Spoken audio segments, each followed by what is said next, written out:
Hey guys, this is Mitch with FinePoint CGI, and today we're going to talk about how to export to iOS from Godot. So we're going to go through the process of setting up a basic developer certificate for testing, so that way you can test your applications without spending the money that Apple requires you to have to be able to distribute your application. We talk about how to kind of get around that for now, at least until your application is ready to go. Then we talk about how to actually use the App Store Connect and how to actually set all of that up. We talk about how to set up an application and set up your bundle and your certificates, and then we talk about how to create an app for your App Store Connect. And then we teach you about all of the different options for your distribution, so how all of that works, all the different things that you might need to know for that specific stuff so you can submit your stuff for review. And then finally we talk about how the test flight system works so that you can actually deploy applications to your testers and have them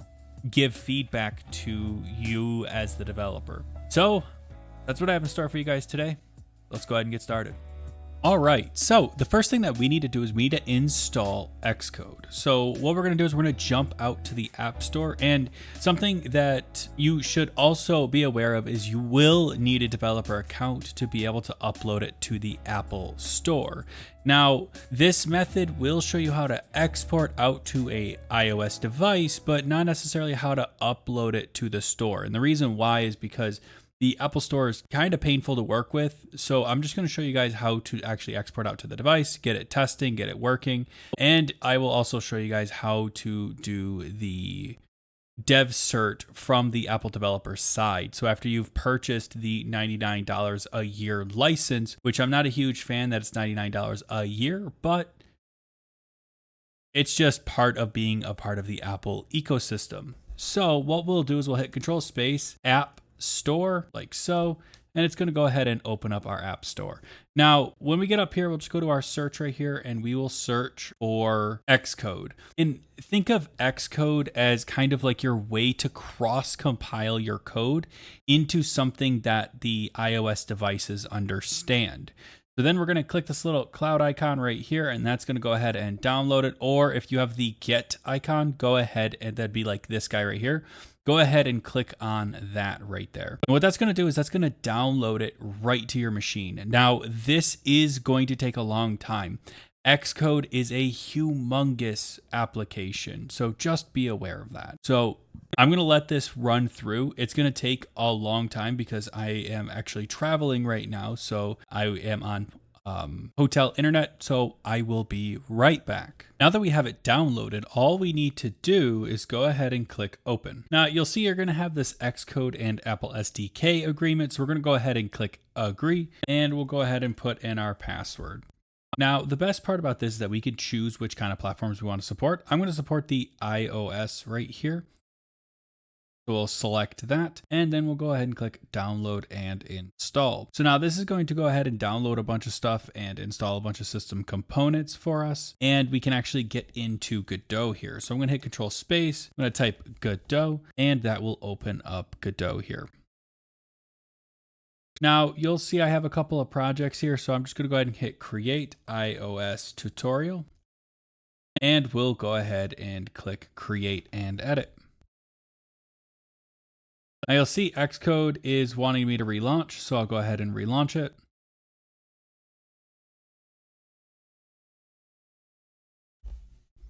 Now you'll see what's new in Xcode. We'll click continue, and this is going to go and download the iOS simulator. Now I will be using the iOS simulator for now, just because it's a lot simpler to work with the iOS simulator than it is to actually have an iPhone attached to me. Now, I do have a friend that has an iPhone, so I'm going to have him, I'm going to borrow his iPhone later, but for right now, we'll use the iOS simulator. Now, I'm going to come in here. I'm going to click New User Interface, and I'm just going to come in here and add in a button. So we'll go like this, button, and then I'm basically just going to make a very simple script here that when you click on the button, it just says you click the button. Simple enough. So I'll do a press and then a text, a label like so.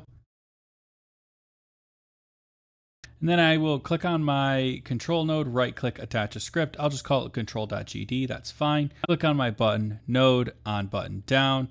We'll go ahead and do that. We'll come in here, hit $label.text is equal to quote, you pressed the button. And there we go, nice and simple. And I will go ahead and hit save. That way we have a very basic game of some description. Now, once we get to this point, we have our game relatively ready to be exported for testing. We can come into our project settings, project, export, and we will add in the iOS build right here. Now you'll see it says target platform requires EC2 ASTC. So we'll just go ahead and click fix import. Now, one of the big problems here is that we need to have an identifier and we need to have a Apple Store team ID. Apple Store team ID is right here, and you will see that there's a bunch of other stuff in here, so we can talk about a little bit of this. But first things first is our bundle identifier. So I'm going to change this from com.findpointcgi.iOS test, something nice and simple. Now you'll see that inside of here, we have a bunch of options. So we have ARM64. We want that. That's very important. We have an Apple Store Team ID. We'll pull that later. We have a provisioning UUID debug. This is basically allowing us to get a provisioning profile. Don't worry, if you don't want to specify it, it will actually be specified for you once you allow Xcode to handle it. You'll also see we have a code sign identity debug. That's just for our code signing. So it's basically like an identifier. So we can say what we want to pop up when people plug in their iPhones. It'll actually pop up with whatever we want it to be set up for. Now you'll see an export method debug. You can see here are the different export methods that we can choose. So we have App Store, which is like a release. We have development, which is for development, ad hoc, which is for us to host on our own server and allow people to download, and then enterprise if we want to do an enterprise application. So they all have different needs and different uses, but typically in most of your guys' cases, it's probably going to be App Store or development. Ad hoc is for more like a company network thing, or, you know, if you were Fortnite and you don't want to be on the Apple Store, that's a way to do it, is they make an ad hoc build and then they allow you to download and install it, if that makes sense. And then enterprise. Once again, you have a provisioning profile for UUID. You have a code identity here as well. And that is going to be the signed identity. So typically I tell people to put their company name here just in case, because it's always a good idea. And then you have your export method release. So when you export out a release candidate of your game, do you want it to be an App Store, development, ad hoc, or enterprise? Again, if you are doing this, odds are it's going to be App Store. Now here is where you can choose which targeted device you want: iPhone, iPad, or iPhone and iPad. Remember, if you target one but not the other, it will not show up in the other's App Store. If you only target iPhones, you will not see it in the iPad store, and vice versa. That being said, sometimes it's a good idea to just target one, because if you have a feature that is required, like cellular network or something, it may not be available on a iPad. So sometimes this is very useful. Your bundle identifier is your actual bundle identifier. Your signature, which is basically like a character code for your bundle. And it's not really necessary, but it's just something that you could do to kind of sign it and say, this is me. It is not required for this specific use case. And then you have a minimum iOS version, a short version, and a version. Don't worry about that. That's just Godot will handle all of that for you. You do have icon interpolation, which can give you different sized icons depending on where you are in the store. So that can be very useful. Export project only, which will only export the project. And then you have capabilities. Capabilities allows you to actually use different aspects of your Apple device. So Wi-Fi, notifications, gaming tier, and A12. So being able to access Wi-Fi is important if you're doing a mobile game that requires internet, or push notifications if you want to be able to send them notifications. Things like that's really important. important. So please go ahead and check that out. And down here is the different icons. Now, all of these are not necessary because if you don't set them, they will be defaulted to, if I remember correctly, it's your project settings config in here where you can go icon. If I remember correctly, there's an icon right here where it tells you what icon you're going to be using. So if you set this, it should in theory overwrite your icon that you're using right here, and it'll automatically resize it to fit. So it's something to keep in mind. You should probably use an SVG. That way the icon doesn't look blurry or low resolution. Now, if we scroll down here, you can see there is a storyboard. Again, most of this is not useful to us, but to be honest, I'm not fully sure what it does because after doing a bit of research, I can't really find any information on exactly what this does. So I'll reach out to the developers, and if I hear anything, I'll let you guys know in the comments below. Now, if we click on advanced options, you'll notice that the options get really wild here. You can see there's just a bunch of them. So go ahead and check them out. But mostly the big changes is if you go to advanced mode, you can do stuff like camera usage, location, microphone, and all the different permissions that you might need. Or if you need to collect data, which can be really important because let's say you need to pull analytics or functionality or advertisement, right? That's what this is important for. Same thing with your email address, phone number, all that stuff. You can just scroll through these and see all the different requirements here, options here that you can actually get access to if you need it for your application. Now I'm going to shut off advanced option, and we need to get an App Store team ID. So in order to get our App Store team ID, we're going to go ahead and get into Xcode. So we're going to create a new project. And you'll see that my simulator is still downloading, so I'm definitely going to have to put a pause once we get there. But until then, what I'm going to do is I'll come in here, hit cancel, and what I'll do is I will click on game. I will click next. Product name, we'll say iOS test. And for our team, you'll see I'll hit add team. Now, what you have to do is you have to add in a Apple ID. So in my case, it's findpointcgi@gmail.com. We'll click next. We'll put in our password, and you will see that you have your account right here. So basically, this is going to be your developer account. Now, you can't export with this, but you can at least have something to work with here. So once you have this, we can go ahead and click close. And if you want to, you can actually create a new project, but you don't have to, because once we have a actual team set up here, we're pretty much good to go here. So we can hit cancel, and then that will close Xcode.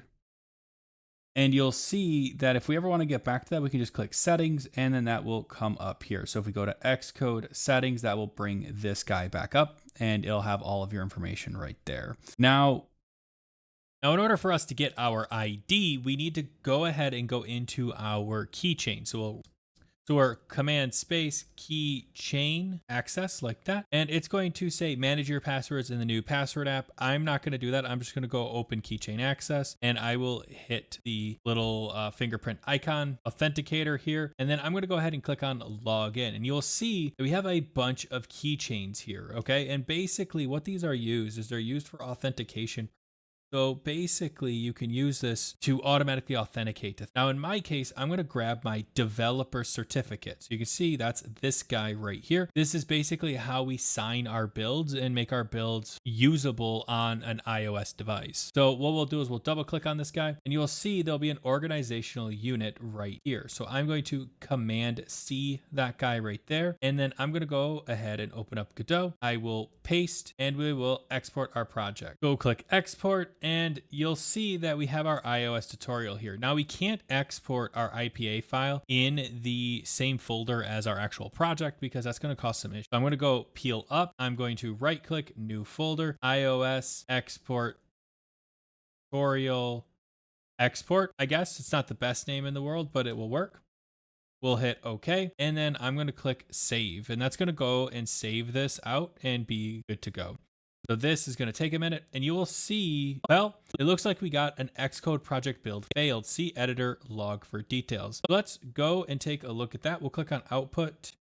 It looks like it is failing because the tool Xcode build requires Xcode, but active developer directory. This guy is a command line tool instance.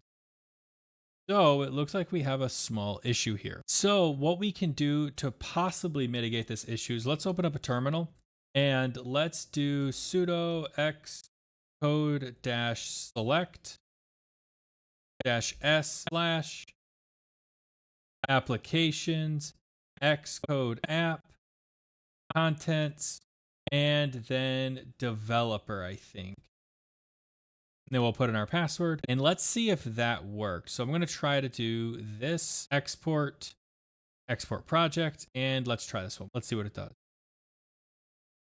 Oh, it looks like it worked this time. Now you will see that here there is a password. So it's asking me to access my keychain. So I'm going to go ahead and put my password in and allow it. You'll also notice that I changed my bundle identifier. Com find.cgi iOS test 2. So it turns out back when I used to be a VR engineer, I actually used iOS test right here in this exact setup here with find.cgi. So I think that's really funny because way back in the day when I actually worked in the game industry, I used find.cgi as a developer account. So this was a long time ago, and I guess they've held on to it for that long. So it turns out I'm gonna have to do iOS test 2. So we'll do that, and then now that that's happened, we should be good. So if I open up a Finder and I go out to my find.cgi location here and I find iOS tutorial export, you will see that you have an entire thing right here. If you double click on Xcode project, it's going to open up that Xcode project, this guy right here.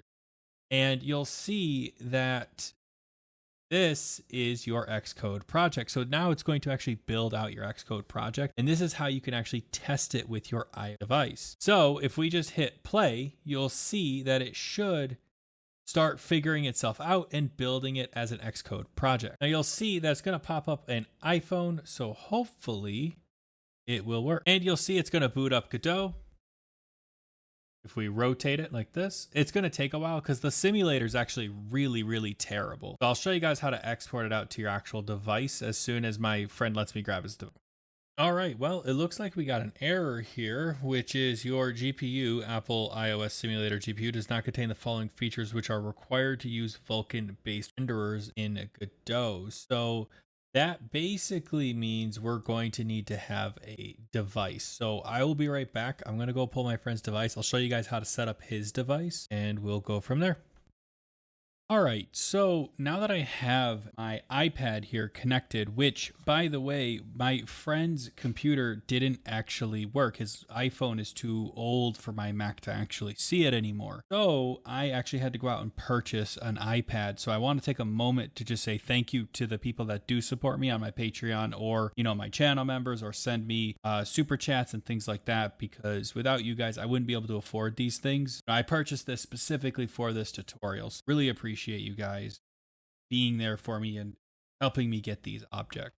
Now, since I have the iPad now, I can show you guys how to actually set up your iPad properly. So you guys should be able to see my iPad, and basically all we're going to do is go into our Xcode here. We'll click on this little iOS or this little iPhone right here. We'll click on find.cgi's iPad, and then we'll click.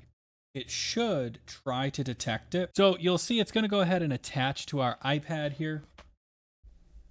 And it says, hey, your developer mode is disabled. So let's take a look at our iPad. If you come in here, go into your settings here, you will see this is my iPad settings. We will come down here into privacy and security. So if we come down here, you can see privacy and security, and you'll see that there is various options.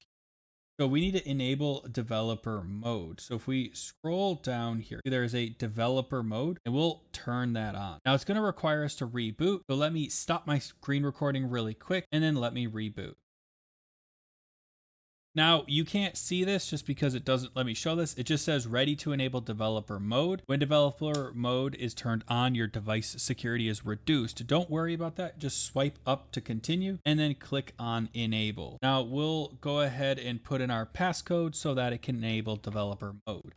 Now, I'll re-enable my screen recording here so you guys can actually see what's going on here. We'll click OK.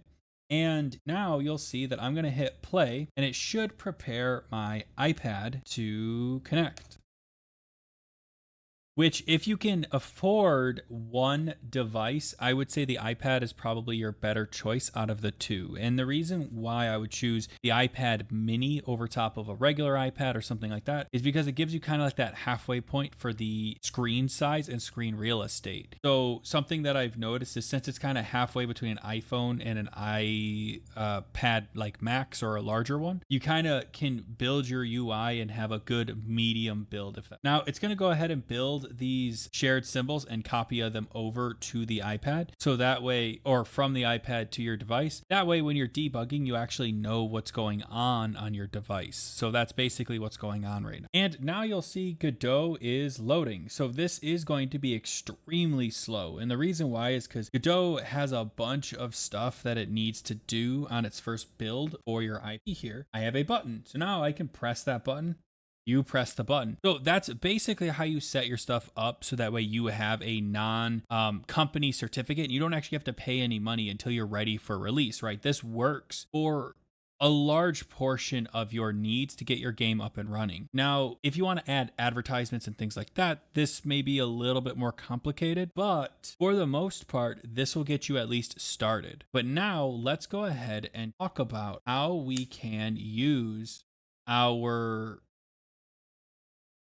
Apple developer account.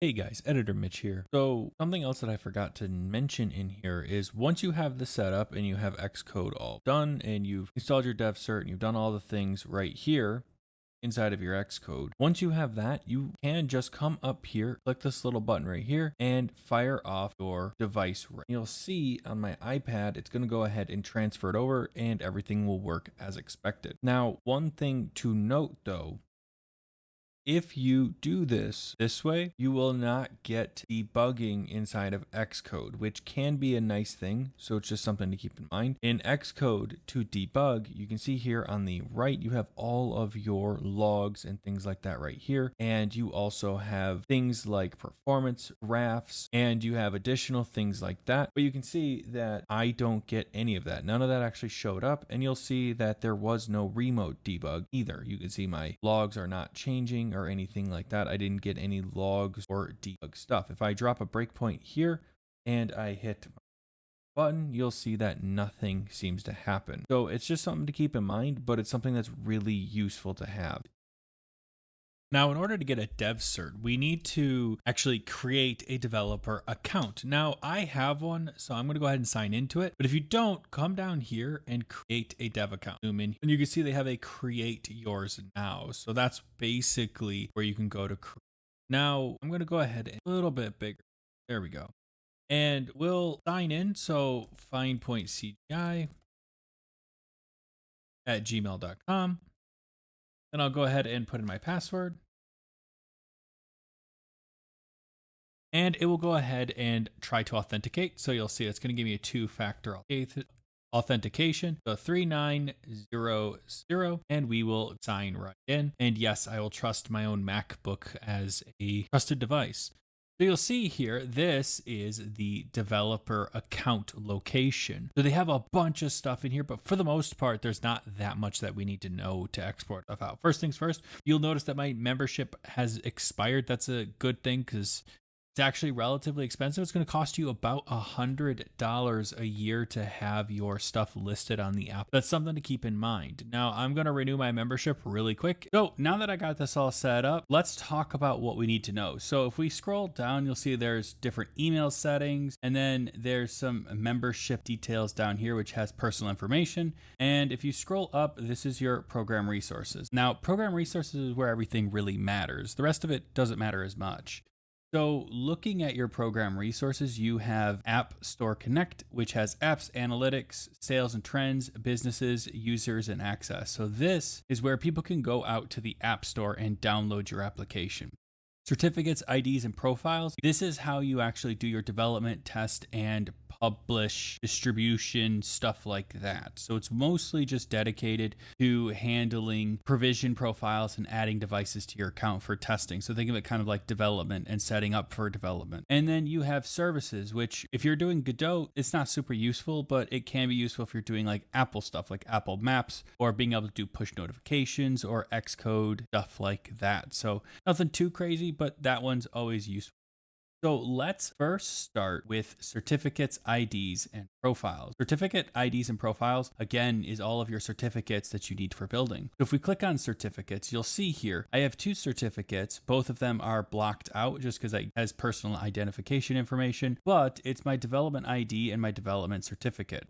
What is creating a certificate?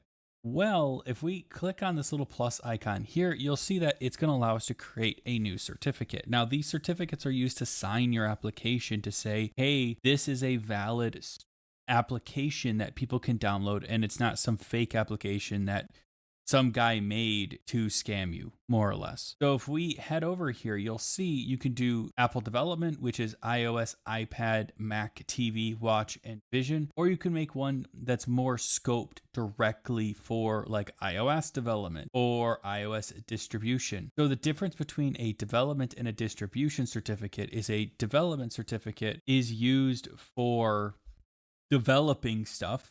Distribution is used for distributing it. So putting it out on the App Store, putting it out on an ad hoc setup, things like that. So I'm going to do an app distribution one or an Apple distribution. And I'm going to scroll down here.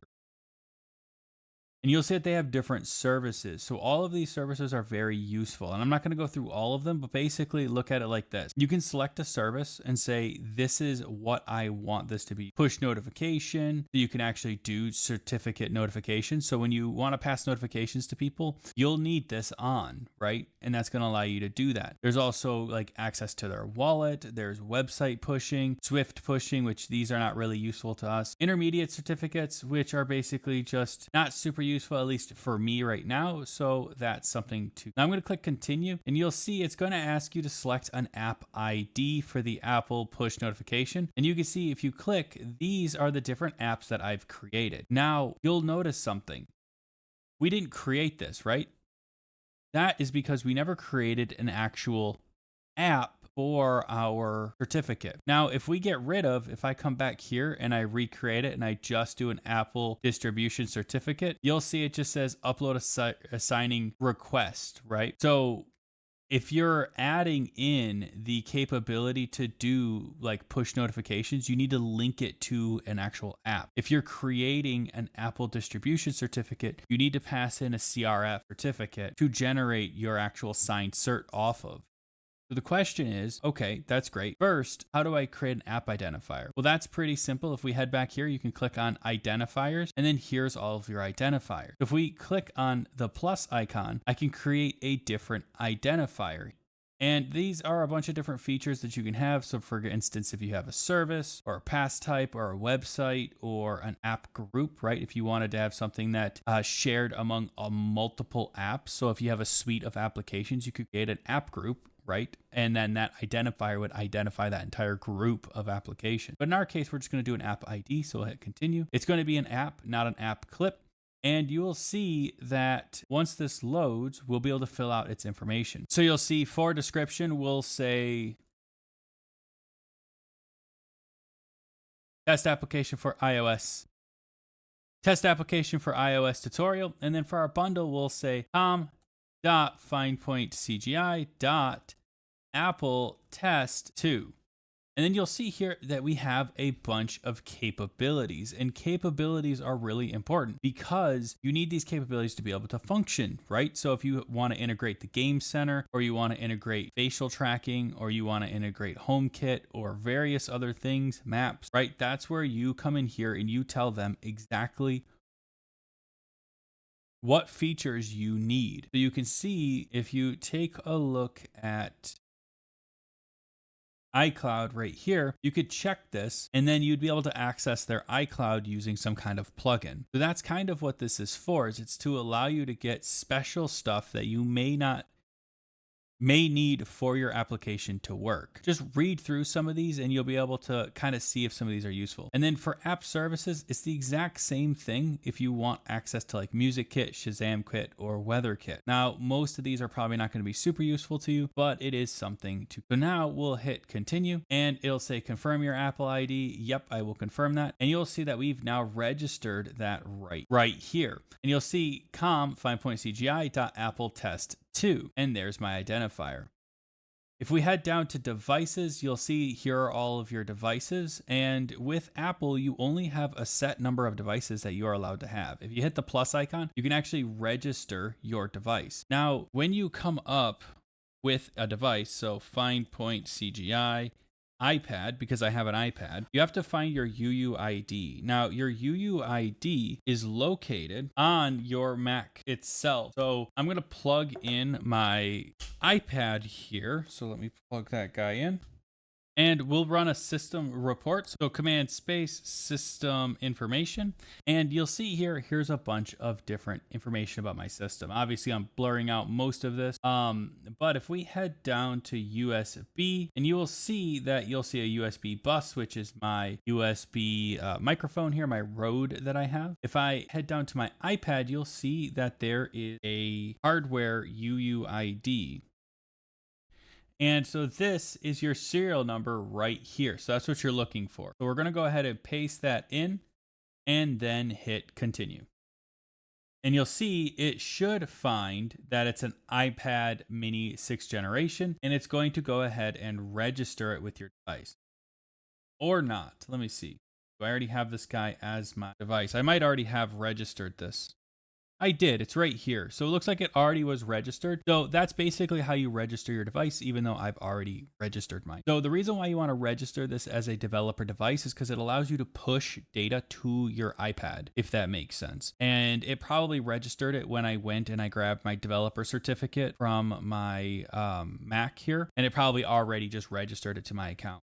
But anyway, if we take a look at profiles, don't worry about this. This is a provisioning profile. Basically, it allows you to generate and install stuff onto your devices. So if I hit generate a profile, you'll see I could do like iOS development and I can choose the different type. So if I wanted to, I could do an ad hoc distribution. And basically what an ad hoc distribution is it's good for you to put an app on your device that's not signed or properly on the Apple Store. So this can be useful if you're doing like a company app or something like that. You just create one of these provisioning profiles and say, I want this to be exported out to the device and be only useful for that specific device. A lot of people use that for piracy and things like that. Obviously, we're not going to cover that in this tutorial, but that's a lot of times what people use the ad hoc system for. But in a more legit use case, a lot of times people do it for demo applications. So if, for instance, you don't need to, if you're making like a kiosk app and you don't need to distribute it wide to everybody, ad hoc networking or ad hoc distribution is a good route to go. We used to use ad hoc. Back when I worked in the industry, we used to use ad hoc a lot to distribute our apps for demo purposes for the different shows that we would go to show off our stuff. Now, typically, the one that you're going to choose is App Store Connect because you want it on the App Store. And that's typically the one that you're going to pick. So iOS development is to do one for iOS development and one is for actually distributing that app. So I'm going to hit continue.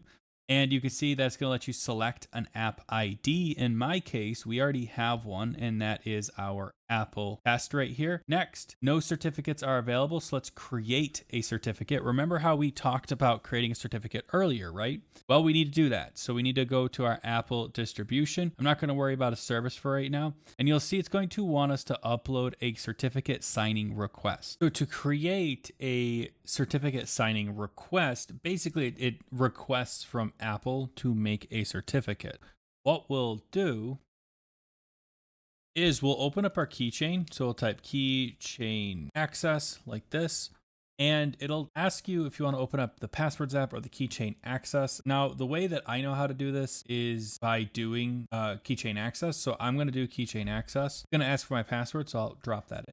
And then we'll go to keychain access, certificate assistant, and then we're going to request a certificate from certificate authority. So we'll click on that. It's going to bring up this guy here, and it's going to ask for a email. So the email doesn't necessarily matter, but I'm going to go with my email. So fine.cgi@gmail.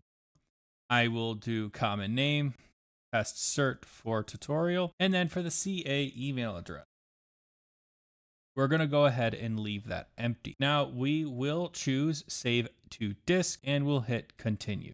Now this is a certificate signing request. I'm going to drop this in my FindPoint.cg folder and it will create it. Now I'll show that in Finder and it's right here in my FindPoint.cgi folder. So I'll come in here, I'll choose a file and we'll go to FindPoint.cgi. We'll go to my certificate signing request and we'll click open and then we'll click continue. And that's going to, well, it's going to tell me that my session is expired. So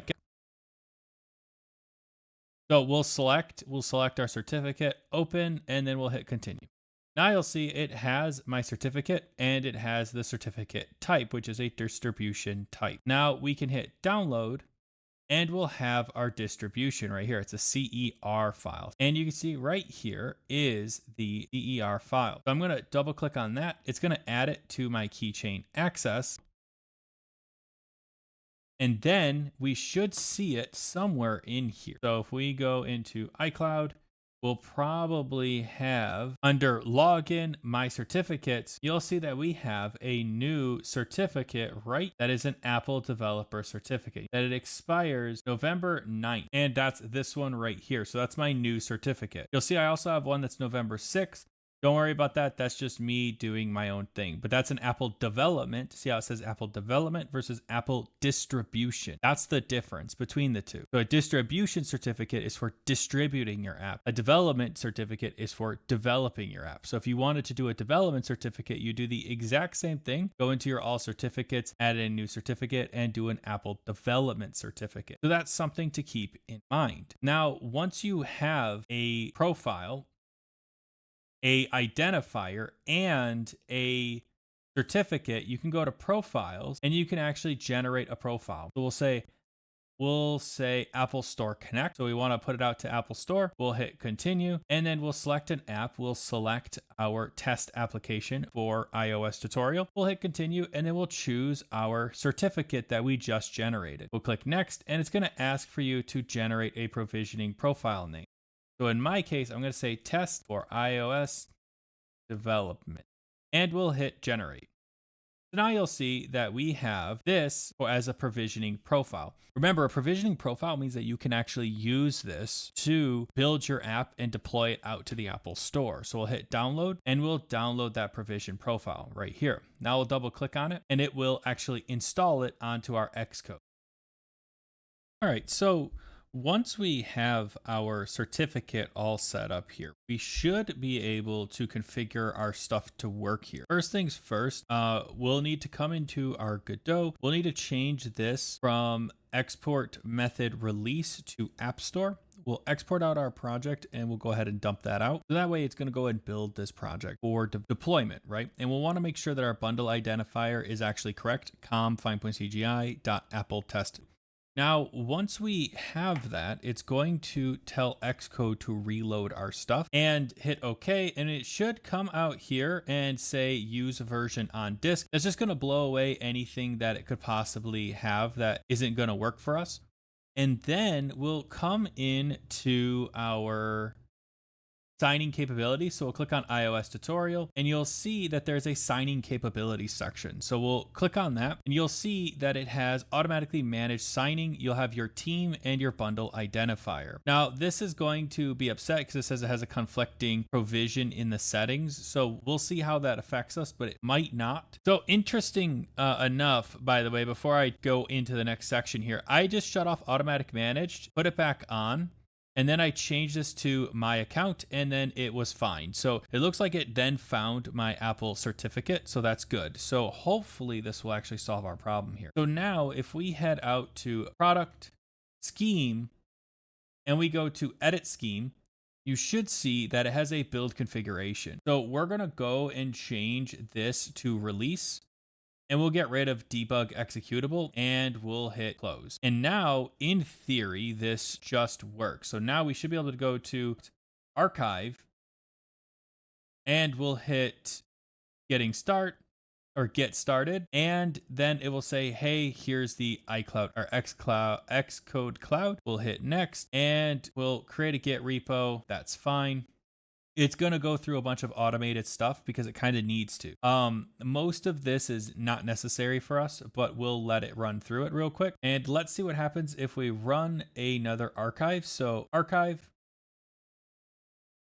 And it looks like it's building. There we go. So we have a successful build. So now it's going to pop up here like this, right? And this is where you can finalize your application. You see, here's all the stuff and you can do distribute or validate. So I'm going to go with distribute and we're going to take that on to Store Connect. Now you have multiple options here. So you have test flight internal only. That's going to allow us to test flight it, right? So it's going to tell us to take it out and basically allow people to test it, right?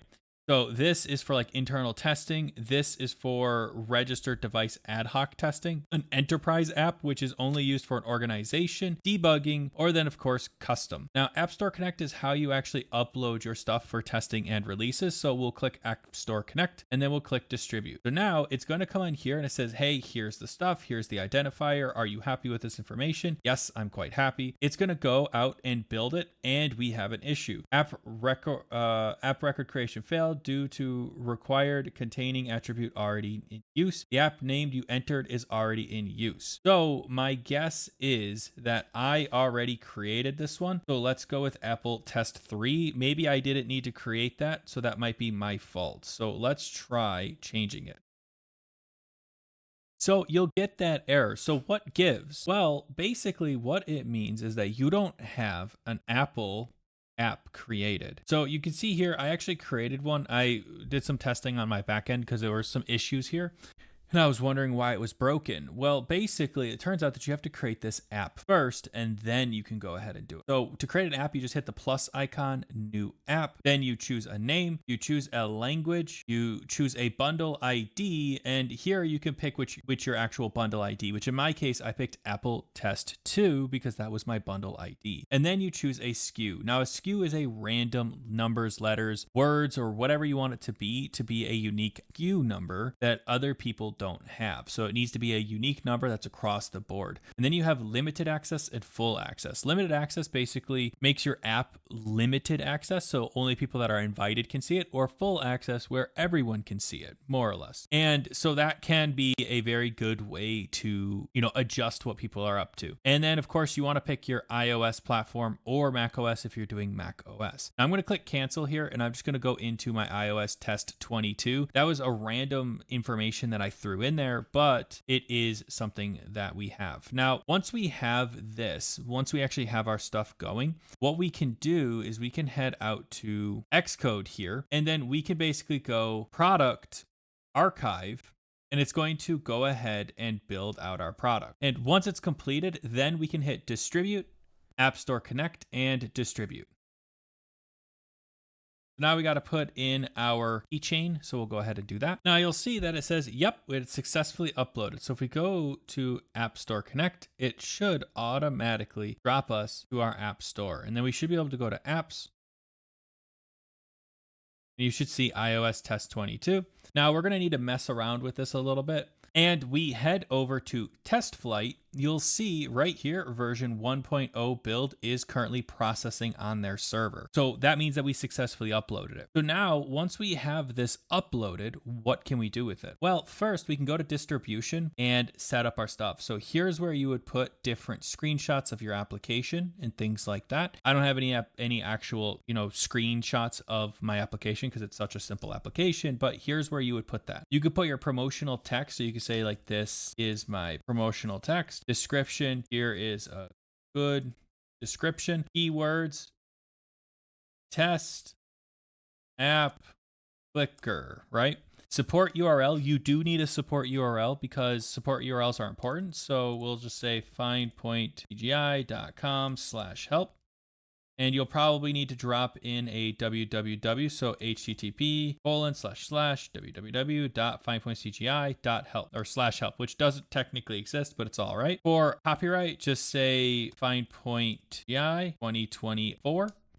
And you can add in app clip if you want to set up an app clip, an advanced app clip, and then an iMessenger app, which is basically if somebody sends your app to someone else, it's just what shows up for iMessenger. And then you can add a build. So you just say, this is my build, done. And now it's been added into your project. So that just says this is a thing. And then Game Center is saying, I want the app to be on Game Center. Or if you chose to not do this, then you're saying that this is an application and not a video game. So we'll say Game Center. And you'll see here that we didn't add the Game Center entitlement in Xcode. So that's something that we will have to do. So it means we're gonna have to rebuild all of this. But over here, inside of here, if we want to use Game Center, there is an app category games. You need to go into capabilities and you need to add a new capability, which in this case would be Game Center. So that's right. Once you add this, then you would have this capability. But in my case, I'll just not do that.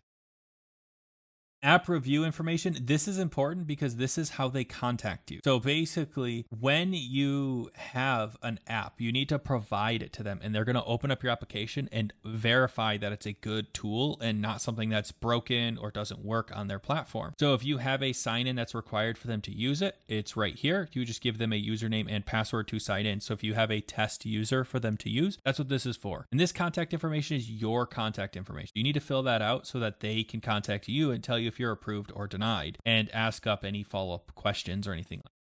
Now, App Store version release is to say, here is the version I want to release. So sometimes if you have a version that you're working on currently and you have one that's stable and one that's not, you can actually say, I want to release this specific version, or I want to release a version that's no older than this version or no newer than this version. That makes sense. So that allows you to have that capability. Now, once you get done with this, then you're pretty much good to add for review. I'm not going to do that just because it's not a good idea for me to submit something because I could get my account banned for not having proper stuff. This is a test application. Now, don't worry if you create a name of an application and you don't like the name, you can always change it. Inside of I need to save. So I'll go ahead and save it real quick so that way I don't lose any of that. And so now that I've saved, you can see I can add for a review. Again, I'm not going to do that, but you can. You go to app review. This is when they actually review your app. And this is where you do all your correspondence with. There's app privacy, which is your privacy policy URL. You're going to need to fill these out. So it's stuff like if you want to get somebody's information or store their data, that's where this is. It's all about their privacy. So it's a whole privacy policy. And it's really important for you to fill this out or else they're not going to let it go through. If you want to check out reviews and ratings, so their reviews, their ratings, people's interests in your stuff, you can see them right here. When you go into in-app events, you can actually create in-app events, which basically allows the app to be published on your product page. So you can say this event is going on. So like, let's say you have an MMO and you have a new expansion where this big new boss is. You can create an app event that says there's a big new boss and it'll show up on the actual app store saying that there's a big new boss. And it's actually really useful for promoting your application. There's custom product pages, which allow you to build a custom ad for your app store, which basically allows you to adjust how your product page looks almost, if that makes sense. Then there's optimization tactics. So how can you optimize your product page so it looks good? There's promo codes for your promo code so you can promo your product. There's Game Center, which allows you to use your Game Center. So leaderboards, achievements, things like that. If you have the Game Center integration, which is a tutorial I could definitely look at making, but that's what this area is for. It's how to handle dashboards, leaderboards, achievements, multiplayer, stuff like that.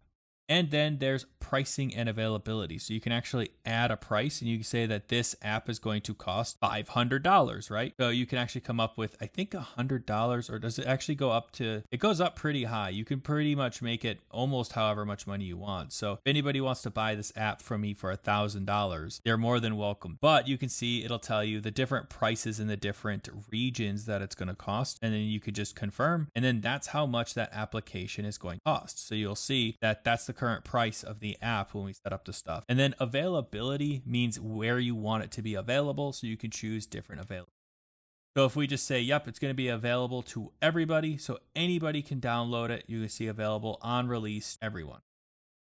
And that's basically what these two spots are located. Now you can see there's tax category. So you can actually change the tax category from Apple Store software to App Game software or something like that. You have if this app is available on Apple Silicon. So the nice thing about Apple Silicon is if your app is designed in a very way, you can run it on Mac OS as well. So Mac has capabilities to run all iOS apps that are after Mac OS 11. So as long as your app is somewhat reasonable, you could make it available for everybody. So you can kind of build once and release it everywhere. And then if you have any in-app purchases, that's what this is for. You can create in-app purchases. Again, we can talk about that in the future tutorial, but that is. And then finally, how to subscribe. So if you want people to subscribe to your application, that's what this is for. You can create subscriptions and set up billing grace periods, things like that. And that's pretty much everything inside of this panel. You'll see if I click on app information, I can change the name of my app. So I can go with something like test iOS app.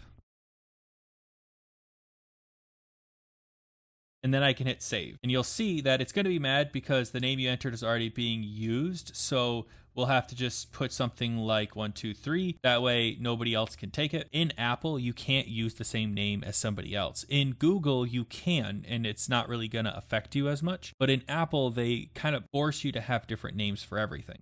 So you can see here all of the different stuff. You can set your age rating, your encrypted documentation if you have any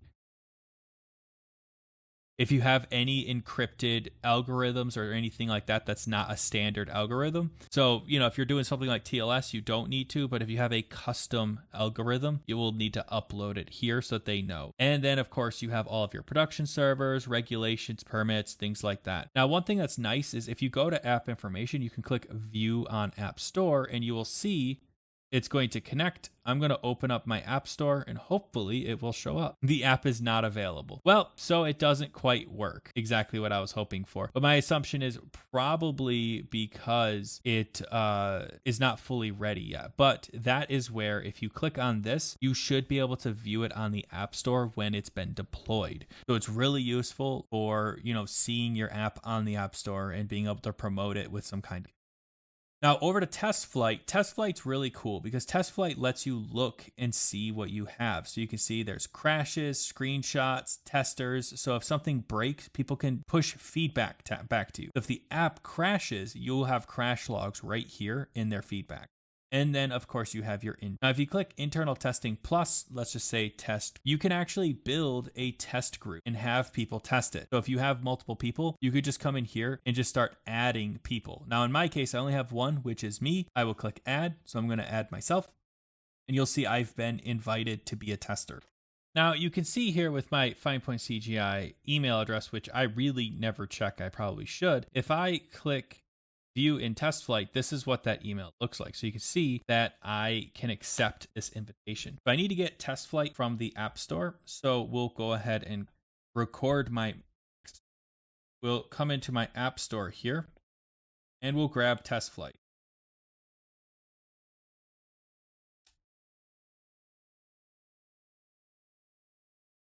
So we can get that. And it's going to go ahead and download. And then I'm going to go and open. It's going to ask if it wants me to do that. Yep, that's fine. And these are the terms and conditions. I never read it. They can steal my soul. I will redeem a code. And you'll see that I have a code, JWLWBH redeem. And you can see that it will tell me that I have access to my test flight. So I can actually download, and you'll see that it's going to download the application. Now, one thing that's nice about this is as you push new builds, they will receive those builds. So the cool part is once this is done downloading, I'll let this download. It's going to take a minute. Once it's done downloading, I will go ahead and I will push another change. So we'll come into our Godot in the meantime. We're going to add a second button. I know this game is getting riveting over. So we'll duplicate this button and we'll say on button down. We'll disconnect this method. So disconnect. We'll double click. We'll say on button down 2. We're getting wild in here. And we'll say $label.text is equal to you pressed the second button, exclamation point. Okay. And then we'll come in here. We'll hit project export, and we'll go ahead and export out our project here, and we will replace our IPA. We're good to go. Now you'll see that I have my app on my device here. I'll click open and it's right here, which is pretty great, right? Now I can click the thing, you press the button. So that's wonderful. But what I also can do is once this is done, I'll be able to tell my Xcode to export it, and it should just work. So now I'll hit OK. We'll go out here to our Xcode and we'll hit keep, and we'll see if that works. And you'll see that it just shows my normal stuff. We'll go in here to product archive. We'll let that build, and hopefully it will build correctly. And the reason why I kept my Xcode is because I'm not changing any of my Xcode. I'm just changing my code. So now I should be able to do distribute app.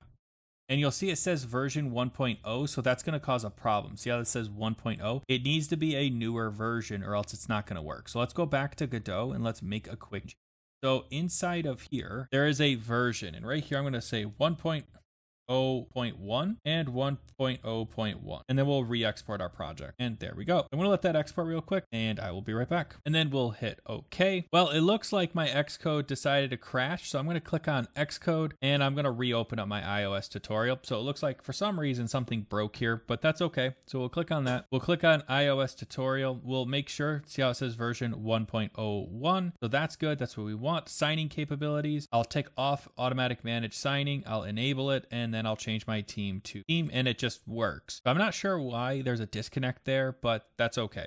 So now that we have that, we should be able to just come in here, product archive, and it will go ahead and build. And now you'll see we have the newer version. So we'll distribute the app, we'll drop it to app, and it will fire it up to the App Store. Now it's going to ask me for my password once again, as always. So we will go ahead and allow for that. Although you could click always allow. I always forget about that. So there is an always allow that pops up that you could definitely click on, and it would solve this problem. But that's okay. So now you'll see on my computer, I have 2 test flights. So I'm going to take this one off. This one is the old iOS tutorial. You can see here's the new iOS tutorial. So once this gets uploaded, you'll see it's going to update right here. So let this kind of chill for a second, and you'll see that it is uploaded. So now if we go out to Brave, we can go into our App Store Connect, and then we can go to test flight. And you'll see that our test flight received our 1.0.1 build. So in a minute, as it loads, it's going to go ahead and distribute that to the rest of us. So I'm going to let this sit and cook for a minute, and I will be right back. And you will see that it has been added right there. So what we can do now is we can go into our test flight, and you will see that we've been moved to the latest version right here, and we can actually update. So we can click update, and it's going to go and update our application. Now, it will also automatically update overnight or when your app is not being used or when your stuff isn't being used. So that's something else to keep in mind. I'm just impatient, so I'm going to let it update right now. That makes sense. And now if we close this, we can go to iOS tutorial, and you can see now we have 2 buttons. You pressed the button and you pressed the second button. Now this game is getting riveting. Now the cool part is when people use test flight, they can come in here and send feedback. So they can include screenshots, things like that. So if they wanted to include a screenshot of, I don't know, that right there, you can tell us about the experience and say, this app changed my life, and hit submit. And now you'll see that it should come back here and give us, you'll see screenshots, and there's our screenshot right there with our feedback. And that is pretty much everything that I can show you guys currently with the different options here with App Store Connect and with exporting out to iOS. Unfortunately, I can't submit my stuff for deployment because I don't actually have anything to deploy. But at this point, you should have a very basic understanding of how to export out to iOS from Godot. So if you like this video, go ahead and hit that like button. Hey, you know, if you dislike this video, go and hit that dislike button because I'm here to make content for you guys. This video was a viewer suggested video. It took almost 2 years for me to get to it, but I finally did. So thank you for that suggestion. And if you have any suggestions, please leave them in the comments below or jump on my GitHub. Link is in the description and you can put in a ticket and I'll be more than happy to take a look at your suggestion.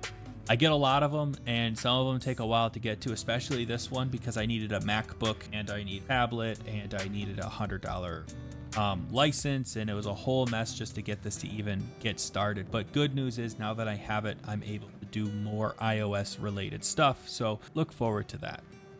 And hey, if you have any questions or comments, or you just want to yell at me, go ahead and leave a comment down below or jump on my Discord. Link is in the description and anyone there will be more than happy to help you out.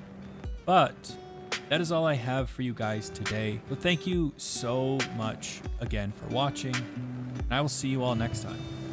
Thanks.